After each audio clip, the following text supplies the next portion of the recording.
Hi everyone, welcome to Sweety Kitchen. ఈరోజు మన ఛానల్లో అరికెలతో హెల్తీగా ఇన్స్టెంట్ బ్రేక్ఫాస్ట్ రెసిపీని అయితే ప్రిపేర్ చేసుకుందాం.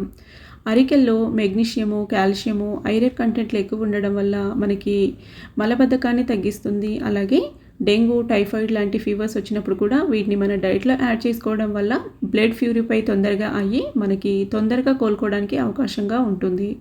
వీటితో ఇడ్లీలు కూడా ప్రిపేర్ చేసుకోవచ్చు. నేనైతే వీడియోని చేసి అప్లోడ్ చేశాను. మన ఛానల్ కనుక ఫస్ట్ టైం విజిట్ ఇచ్చింటే ఒకసారి విజిట్ ఇచ్చి చూడండి. చూడడానికి ఈ విధంగా ఉంటాయండి అరికెలు. వీటిని ఇంగ్లీష్లో కోడో మిల్లెట్స్ అంటారు.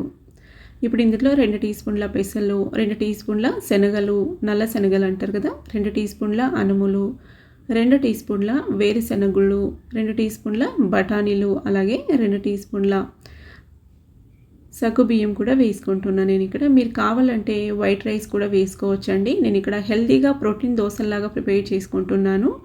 ప్రోటీన్ రిచ్ బ్రేక్ఫాస్ట్ ప్రిపేర్ చేసుకుందామనేసి ఇక్కడ నేను వైట్ రైస్ని యాడ్ చేయట్లేదు. వీటిని 2 సార్లు నీట్గా వాష్ చేసుకొని నీళ్ళు వేసేసుకొని ఓవర్ నైట్ నానబెట్టుకుంటున్నాను మార్నింగ్ బ్రేక్ఫాస్ట్కి అనేసి.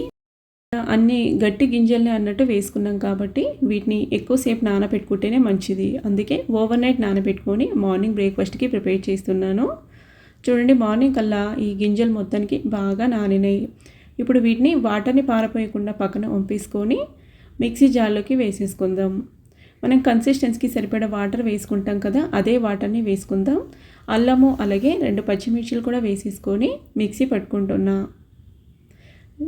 పిండిని ఈ విధంగా మెత్తగా మిక్సీ పట్టుకొని ఒక మిక్సీ బౌల్లోకి తీసేసుకొని అందులో రుచికి సరిపడా ఉప్పు, జీలకర్ర వేసుకుందాం. మీకు కావాలంటే క్యారెట్, ఉల్లిపాయ, పచ్చిమిర్చి ఇలాగా ముక్కలుగా కట్ చేసుకొని వేసుకోవచ్చండి. కొత్తిమీర తురుము ఇలాగ వేసుకోవచ్చు. నేను ఇక్కడ ప్లెయిన్గా ప్రిపేర్ చేస్తున్నాను.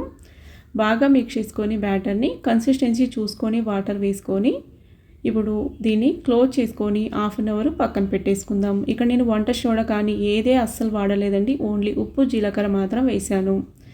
పొయ్యి మీద పెనం పెట్టుకొని పెనం నార్మల్ హీట్ ఉన్నప్పుడు ఒక గరిటె బ్యాటర్ వేసుకొని మనం ఎక్కువ ప్రెస్ చేసి బ్యాటర్ని స్ప్రెడ్ చేయొద్దు. లైట్గా స్ప్రెడ్ చేసి ఈ విధంగా నెయ్యి కానీ ఆయిల్ కానీ వేసుకొని పైన క్లోజ్ చేసుకొని దోశని కాల్చుకుందాం.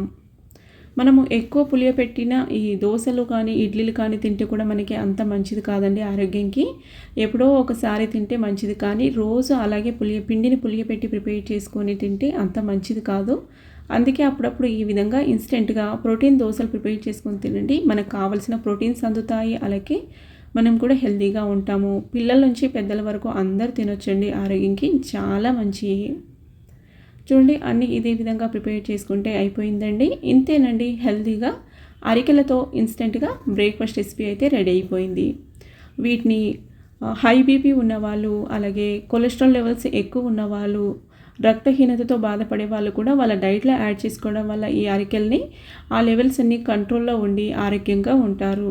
మనకి దోశలు అనేవి కూడా బాగా సాఫ్ట్గా ఉంటాయండి. చూడండి, ఈ విధంగా నేనైతే ఇక్కడ అల్లం చట్నీతో అలాగే పొటాటో కర్రీతో అయితే సర్వ్ చేసుకుంటున్నా. నచ్చిన చట్నీతో తీసుకోవచ్చు, టేస్ట్ అయితే సూపర్ ఉంటుంది. ఇలాంటి మరిన్ని రెసిపీస్ కోసం ఛానల్ అయితే ఫాలో అవుతూ ఉండండి. Thank you for watching.